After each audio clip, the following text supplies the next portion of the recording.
বন্ধু, উনি একজন ডেনমার্কের scholar, Hans Markes, doctor Hans Markes, ওনার সঙ্গে হিমালয় পরিচয় হয়েছিল। বলেছিল, উনি হেসে বলেছিলেন যে আচ্ছা তুমি কোথায় থাকো? আমি বলেছিলাম কন্যাগড়ে। বলো তোমাদের ওখানে শিক্ষিত রেট কথা? আমি বলি মোর দ্যান 80%। আমি বললাম আমাদের কন্যাগড়ে না হলো 5,000 পোস্ট গ্র্যাজুয়েট আছে, মানে 1 লাখ যদি জনসংখ্যা হয় 5,000 ধরে দিন পোস্ট গ্র্যাজুয়েট আছে, অন্তত 40,000 গ্র্যাজুয়েট আছে, আর আন্ডার গ্র্যাজুয়েট সব মিলিয়ে জনসংখ্যায় 80% শিক্ষিত, আর জনসংখ্যার 50% উচ্চশিক্ষিত।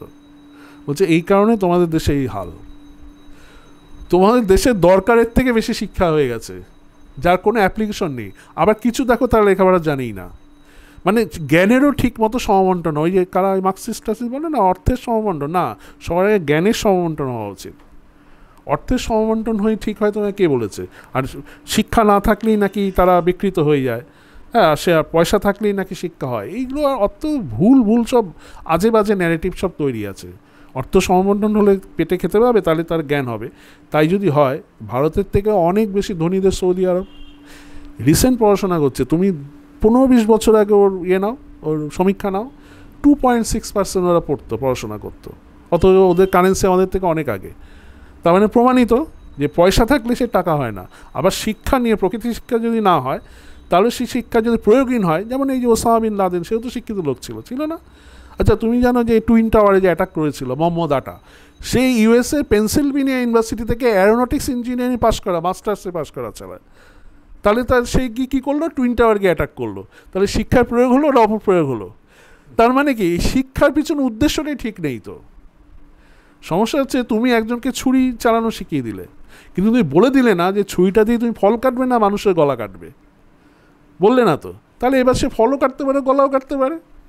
তো এইখানেই হচ্ছে পাশ্চাত্য শিক্ষার সঙ্গে আমাদের যে প্রাচীন আসল যে গুরুকুল শিক্ষা, সেখানে কিন্তু বলে দেওয়া হতো যে ছুরিটা হ্যাঁ তুমি মানুষের গায়ে দিতে হবে আত্মরক্ষার জন্য, বা যে সমাজে ক্ষতি করছে তাদের পানিশমেন্টের জন্য, কিন্তু অকারণে কখনই কোনো জীবকে বা মানুষে তুমি ছুরি চালাতে পারো না। তুমি ফল কাটতে পারো, তুমি দরকারে গাছ কাটতে পারো, তুমি কিছু জিনিস কাটতে পারো।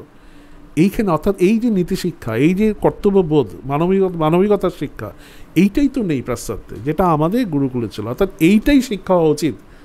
আজকে যে এত শিক্ষিত হওয়ার পরেও দেশে যে এত উচ্ছৃঙ্খলতা, এত এই যে চারদিকে এত ক্রাইম, শিক্ষিত ছেলেরা ক্রাইম করে না? কে বলেছে অশিক্ষিত মানে ক্রাইম? শিক্ষিত, বরং চাণক্য বলে গেছিলেন যে বরঞ্চ শয়তান যদি শিক্ষিত হয় তা অনেক বেশি বিপজ্জনক।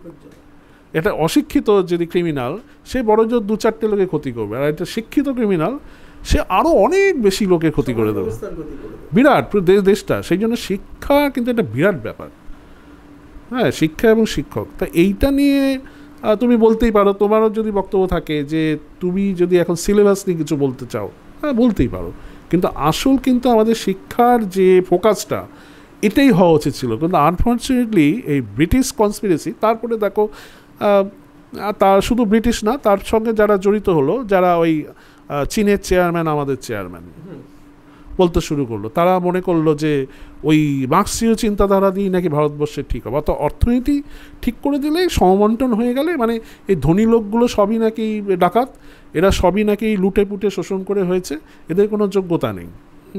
মানে তুমি পড়াশোনা করে যদি তুমি তোমার লাইফস্টাইল ভালো হয়ে গেল, তুমি ভালো জায়গায় গেলে, তখনই তুমি আমাদের শত্রু হয়ে গেলে সাধারণ লোকে, তোমার যোগ্যতা কোনো ভ্যালু নেই, ঠিক আছে? কিন্তু দেখা গেল যে একটা যোগ্য লোক সে জায়গা পেল না, কিন্তু সে তাদের সঙ্গে ক্রিমিনালদের সঙ্গে ঘুরলো, তখন সে আমাদের সমাজে মিত্র হয়ে গেল।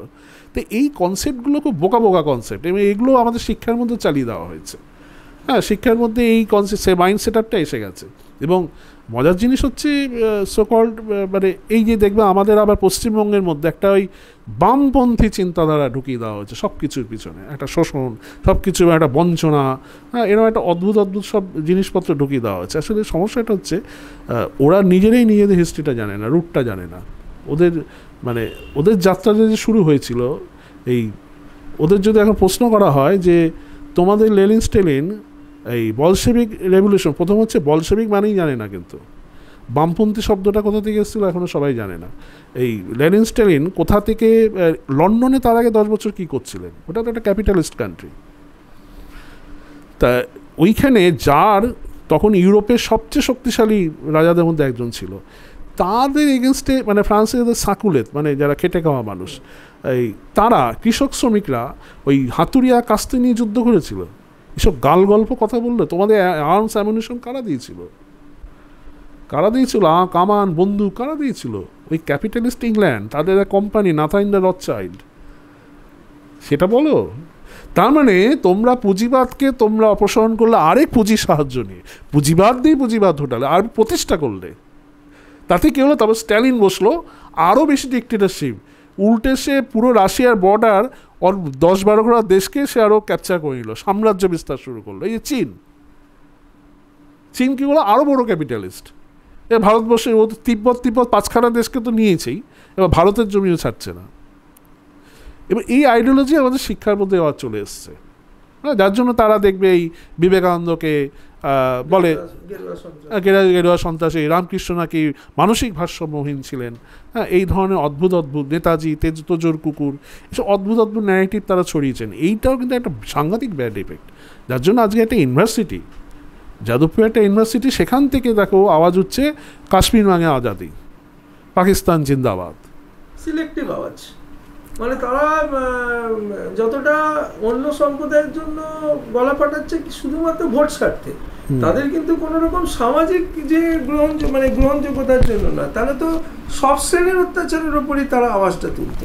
সবটা সিলেক্টিভ, মানে সিলেবাসটাও বানানো হচ্ছে যাতে সিলেক্টিভ ছাত্রছাত্রী বেরোয়, যারা তাদের চিন্তা ভাবনার দ্বারাই আর কি মানে আদর্শ দ্বারাই তারা প্রভাবিত হয়। হ্যাঁ, যেমন হিটলার, মুসোলিনি বা স্ট্যালিন তার ফলোয়ারদের জন্য আলাদা আর্কাইভ মেনটেন করতেন, আলাদা লাইব্রেরি, সেখানে শুধু তাদের মতাদর্শের বই তাদের শিক্ষায় পড়ানো হবে, তার বাইরে আর কিছু। এরা এইভাবেই করা হয়। তা এখন ঘটনা হচ্ছে যে এগুলো আর বেশি দিন চলবে না, চলছে না, এই কনসেপ্ট আর চলছে না, কারণ ভারতবর্ষ আস্তে আস্তে কিন্তু জনমানুষে এমন একটা প্রতিক্রিয়া তৈরি হচ্ছে এবং জ্ঞানের উন্মেষ তৈরি হচ্ছে। এটা হয়তো ঈশ্বরের ইচ্ছাই হোক, প্রাকৃতিক ব্যাপারই হোক, এ কিন্তু বেশি দিন চলবে না। এবার আমাদের যেটা কাজ, এই প্রকৃত শিক্ষাকে, যেটা আমাদের গুরুকুলে ছিল, পরে সেটা ডাল্টন এডুকেশন হয় ইউরোপে, অত্যন্ত ব্যয় সাপেক্ষ, মানে সাধারণ মানুষের জন্য সম্ভব না, এটাও ঠিক। আবার সরকারের কোনো সদিচ্ছা বা প্ল্যানও নেই এখনও পর্যন্ত, সেরকম সরকারের দিক থেকে প্ল্যান নেই, অথবা তারা পাচ্ছেন না অর্থনৈতিক কারণে। এখন ঘটনা হচ্ছে এইটা যদি আমরা জনমত তৈরি করতে পারি, মানুষের জনমত এবং অনেক কিছু হয়, যদি ঘরে ঘরেই আজকে চিন্তাটা যায়, যেটা আজকে আমরা আলোচনা করছি, যে শিক্ষাটা অ্যাকচুয়ালি কী হওয়া উচিত, যে শিক্ষাটা মানে কি পড়াশোনা করে ক্লার্কশিপ করার জন্য আমি 30,000 বই পড়ে 30,000 পড়ে তারপরে আমি গিয়ে ওই কম্পিউটারে একটু ব্যালেন্স শিট তৈরি করছি, আর নাহলে ওই ফাইল দেখছি, নাহলে ওই ফটোশপে ওই ডেস্কটপে কয়েকটা ডিজাইন তৈরি করছি, এর জন্যই পড়াগুলোতে কী দরকার? এই যে 15-20 বছর ধরে পড়াশোনা, লাখ লাখ টাকা খরচা করে, এটা misuse of money, misuse of knowledge, total সিস্টেমটা একটা মিসইউজ, দরকার নেই তো। মানে ওই যে আমরা ছোটোবেলা একটা গল্প করতাম না, যে একজন নাপিত ফটাফট কার অপারেশন হচ্ছে কেটে দিত, এবার তারপরে তাকে বললো যে অ্যানাটমিটা শিখিয়ে দিল, পুরোটা শেখালো না, অর্ধেকটা শেখালো, তারপরে যেই কাটতে যাচ্ছে তো হাত কাঁপছে, যে কাটতে পারছে না। তাতে এবার ঠিক সেম আমাদের অর্ধশিক্ষিত করছে, পুরো শিক্ষাটা দিয়ে কোনোটাই কিন্তু ঠিকঠাক শেখাচ্ছে না। মানে এটা একটু মানে তোমাকে কী বললো, জীবের মধ্যে একটু রসগোল্লা, একটুখানি চপ, একটুখানি ফুচকা, একটুখানি আচার, একটুখানি সব জিভে ঠেকিয়ে দিল, তুমি কোনো স্বাদটাই বুঝতে পারলে না সঠিকভাবে। তেমনি আমাদের শিক্ষাও দেখো সব কিছু ছুঁয়ে দিচ্ছে, জিভে ছুঁয়ে দিচ্ছে, কিন্তু অ্যাকচুয়ালি কোনোটাই কাজে লাগছে না শেষ অবধি। হ্যাঁ, লাগছে কি, ওই যে ছোটোবেলায় অক্ষর জ্ঞান হয়েছিল, বর্ণ পরিচয়, বা আমরা ABCD অ্যালফাবেট পড়েছি, বা ইংরেজি যেটুকু গ্রামার টেন্স ভার্ব পড়েছি, বা একটু যোগ বিয়োগ গুণ ভাগ, এই তো কাজে লাগছে। এরপর কি আর লাগছে? ক্যালকুলাস লাগছে? কোন সরকারি অফিসে দেখা তো ক্যালকুলাস, বসে বসে ক্যালকুলাস হবে কাজ করছে। এক সায়েন্টিস্টদের কথা আলাদা, যারা স্পেস ইয়েতে কাজ করছে বা রিসার্চে অ্যাটমিক, সে কজন?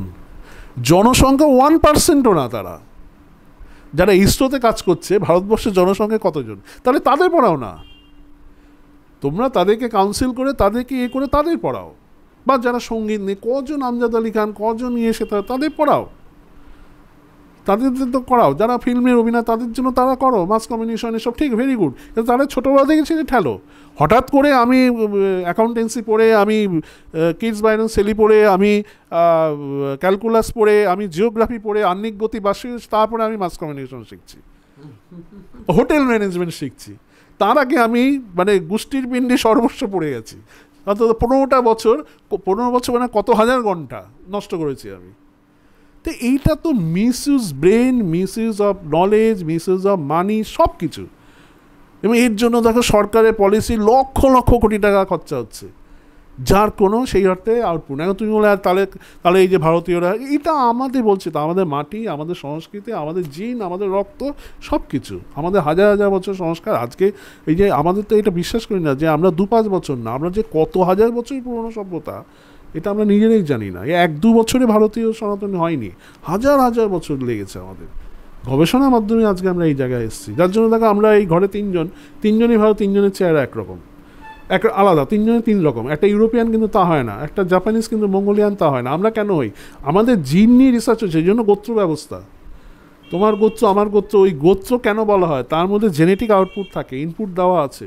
এই গোত্রের দেখবে তুমি, যদি গোত্রের আলাদা, যে তুমি যখন বেদের এগুলো পড়বে, কোন গোত্রে কী কী ডিজিজ সেগুলো লেখা আছে, কোন গোত্রে কী কী ধরনের টেন্ডেন্সি সেগুলো লেখা আছে। এই জন্যই গোত্র দেখে বিয়ে হয়। এখন যেমন থ্যালাসেমিয়া টেস্ট করে, এটা আমাদের মুনি ঋষিরা হাজার হাজার বছর আগে জানতো যে এই গোত্রে এই রোগ থাকতে পারে। এবার এই বিদ্যাগুলো আমরা ভুলে গেছি। যেমন আমরা জানি না যে পৃথিবীর সবচেয়ে বড় ডাটাবেস গয়াতে আছে। তুমি তোমার পূর্বপুরুষের হয়তো 7 জন, 8 জন, 10 জন, ওখানে তোমার কয়েকশো পুরুষের আগের নাম লেখা আছে।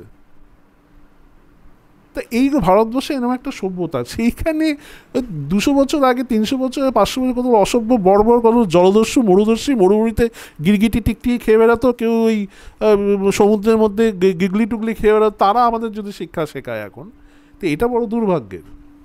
যাদের 14 পুরুষকে আমরা উদ্ধার করেছি, বেশি না, 500-600 বছর আগে আমরা শিখিয়েছি, পড়িয়েছি। তাই ওরা কী করছে? ওইগুলোকেই ওদের মতো করে আবার আমাদের খাওয়াচ্ছে। তো এইগুলো দুর্ভাগ্য। তাই এই তুমি যেটা বলছো একদম ঠিক। তুমি যেই বলছেন না সিলেবাসের, এটা আমার মনে হয় এটাও তোমার একটু, তুমি একটু ওটা একটু আলোকপাত করে দাও। এটাও একটু দরকার আছে কিন্তু সন্দীপ, এটা একটু তুমি বলো।